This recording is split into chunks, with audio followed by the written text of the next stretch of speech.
Welcome to the Slop Temple. We pray this video helps.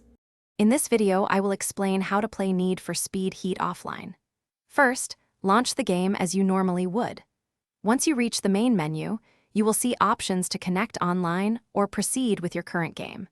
To ensure a smooth transition to solo play, make sure your internet connection is stable during the initial launch. This setup ensures you can enjoy all the single-player content without interruption, focusing entirely on your racing journey and story progression. To switch to offline mode, navigate to the game's main menu. From there, look for the Settings or Options tab, usually found at the bottom or top of the screen. Within the settings, you will find a network or online section. Here, select the option that says Go Offline or Play Solo. Confirm your choice, and the game will then transition you into a private session, disconnecting from all online services and other players. When playing offline, several key changes occur.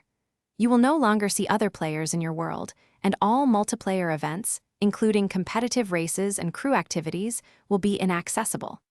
However, your entire single-player campaign, including all story missions, side activities, and collectibles, remains fully available. Your reputation and bank progression will continue to save locally, ensuring you can pick up exactly where you left off when you return to online play. Playing Need for Speed Heat offline offers several distinct advantages. You can enjoy uninterrupted gameplay, free from any network lag or unexpected disconnections. This allows for a more consistent and immersive experience as you explore Palm City. Furthermore, you can focus entirely on the game's rich narrative and challenging single-player events without the distractions of other players. It is a fantastic way to master your driving skills and truly immerse yourself in the game's world. Thanks for watching. Consider subscribing if we helped you.